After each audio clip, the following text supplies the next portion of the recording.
পূর্বতলা শাখা এবং উপশাখা আনয়নের লক্ষ্যে আমাদের এই আজকের এই প্রেস ক্লাবে সাংবাদিক ভাইদেরকে নিয়ে এবং ছুটিবৃন্দকে নিয়ে অনুষ্ঠিত এই সভায় উপস্থিত আছেন বাংলাদেশ জামাত ইসলামী শ্রদ্ধেয় পূর্বতলা শাখার আমির জনাব মাহফুজুল হক নয়ন, যিনি দীর্ঘদিন ধরে তিলে তিলে কষ্ট করে বাংলাদেশ জামাত ইসলামী পূর্বতলাকে অনেক এগিয়ে নিয়েছেন। আমি দোয়া করি আল্লাহ যেন তাকে ন্যায় খায়ের দেন এবং এই আল্লাহর জন্য আল্লাহ দিন কায়েমের রাহবার হিসাবে তিনি যেন কাজ করতে পারেন। এখানে উপস্থিত আছেন বা প্রেস ক্লাবের সহসভাপতি, আজকে যিনি অনুষ্ঠানের সুযোগ্য সভাপতি জনাব নূর আহমদ খান, পূর্বতলা জগৎপুর উচ্চ বিদ্যালয়ের সিনিয়র সহকারী শিক্ষক বিএনসি, উপস্থিত আছেন সাধারণ সম্পাদক প্রেস ক্লাবের এবং অন্যান্য সদস্যবৃন্দ, উপস্থিত আছেন আমাদের সাবেক অধ্যক্ষ হিরণ্যপট্টি ফাজিল মাদ্রাসা শ্রমিক কল্যাণ বাংলাদেশ শ্রমিক কল্যাণ ফেডারেশনের সভাপতি জনাব ডক্টর উমর ফারুক, সাবেক আমির পূর্বতলা উপজেলা শাখা সহ অন্যান্য সুধীমণ্ডলী। আসসালামু আলাইকুম রহমতুল্লাহ। প্রিয় ভাইরা, পূর্বতলা আমি আগে একটা কবিতা বলে নিই। কবিতাটা হলো যে স্বদেশের তরে দাঁড়ি যার মন, কেবলে মানুষ তারে পশু সেই জন। হ্যাঁ, এই কবিতাটা আমার মনের মধ্যে সবসময় দাগ কাটে। আমি মদন উপজেলায় সহকারী উপজেলা শিক্ষা অফিসার হিসেবে চাকরি করি 2007 থেকে 10 পর্যন্ত। তখন আমার রুমমেট ছিল আপনারা জানেন উপজেলার সাথে একটা সুদযুক্ত একটা অফিস আছে। সেই অফিসের নাম হলো পল্লী দারিদ্র বিমোচন ফাউন্ডেশন। এরা হলো সুদের কারবার করে। এই সুদের কারবারে যিনি ম্যানেজার, তিনি আমার রুমমেট ছিলেন, আমার সাথে একসাথে এক রুমে থাকতেন। তখন তাকে আমি প্রশ্ন করি যে আপনারা যে সুদ দেন, এই সুদটা কত পার্সেন্ট হয়? আমাকে বললো যে জয়েল ভাই, আমাদের এই সুদটা মানে 100 সহজ হিসাব দিয়ে বলছে আর কি, যে 100 টাকায় আমরা 76 টাকা আমরা লাভ পাই। সুদটা তাদের 100 টাকায় 76 টাকা পাই।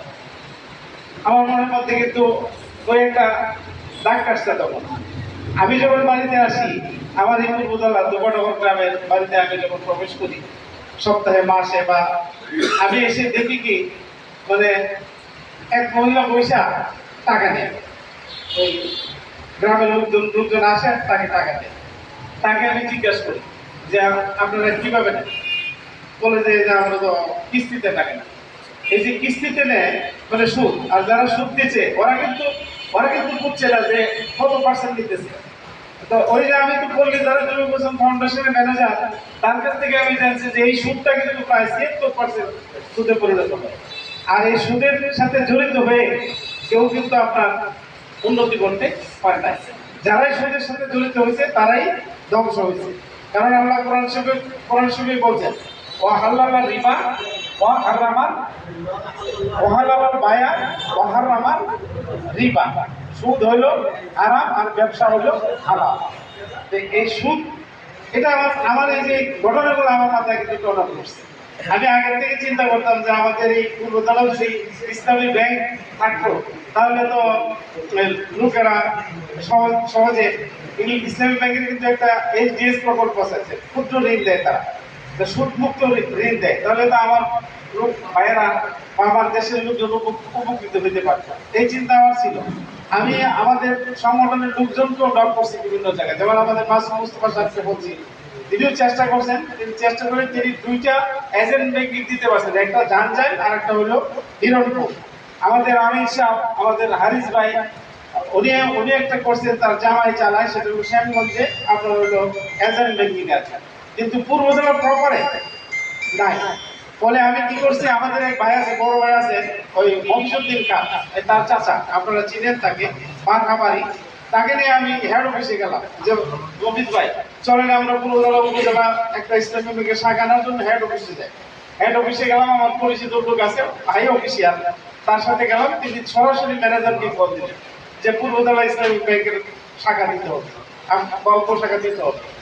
তখন সে বললো যে আপনি ওনাদেরকে আমাদের কাছে পাঠান এবং নিয়মকরণ করলো। নিয়মকরণের মধ্যে যেমন এরকম বললো একটা আবেদন করতে হবে, আবেদনের মধ্যে মনে করেন এই যে প্রায় 300-400 লোকের স্বাক্ষর, হ্যাঁ বিভিন্ন ক্যাটাগরির লোকদের স্বাক্ষর দিয়ে দিতে হবে, এটা দিলাম।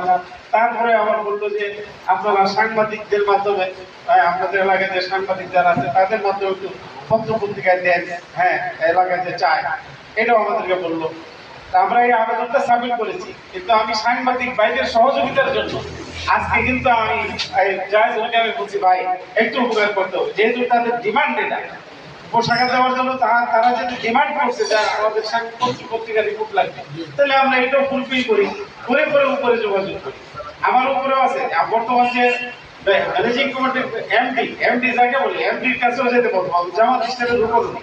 আপনারা জানেন এই 5ই আগস্টের যে সরকার পতিত সরকারের পরে পতনের পরে কিন্তু ইসলামী ব্যাংকের হেড অফিসে একটা মারামারি হয়েছিল, আপনারা পত্রপত্রিকায় পাইছেন। কিন্তু এই মনিরুল ইসলাম তাকে আটকে দেয় জামাতের পত্রিকা, এসালামের লোক যে কোটি কোটি টাকা ইসলামী ব্যাংকের আত্মসাৎ করছে, সেই এসালামের লোকেরা এই ইসলামী ব্যাংক অফিস দখল করে ফেলছিল। কিন্তু যখন পতন হয়েছে, যখন তাদেরকে বের করে দেওয়া হয়েছে, তখন এরা কিন্তু এসে মারামারি করছে এবং গুলিও ছুটছে ইসলামী ব্যাংকে। সেই মনিরুল ইসলাম সাহেব কিন্তু এখনো আছে, তাই আমরা উপরে যোগাযোগ করতে পারবো, কিন্তু সূচনা করতে হবে যে আবেদন পত্রিকার রিপোর্ট। এই জন্য কিন্তু আপনাদেরকে নিয়ে এখানে বসা। আমি আশা করবো আপনারা ইনশাল্লাহ আমাদেরকে এই কাজে সহযোগিতা করবেন। আমি চিন্তা করছি, আরেকটা চিন্তা আমার মাথায় কাজ করে, একটু বলা লাগে আপনাদেরকে, যে আমি দেখছি আমি জগন্নাথপুর চাকরি করছি, পরে উল্লাপাড়া করছি, সিরাজগঞ্জের উল্লাপাড়া, আর সুনামগঞ্জের জগন্নাথপুর, আর নোয়াখালীর হইল এই কোম্পানিগঞ্জ, যেটাকে বসুরহাট বলে, অবাধুল গাছের এলাকা। আমি দেখছি সেখানে প্রত্যেক এলাকায় প্রত্যেক ইউনিয়নে একটা কমিউনিটি সেন্টার আছে, আর আমি দেখছি যে আমার উপজেলায় কিন্তু ভালো কোনো কমিউনিটি সেন্টার নেই।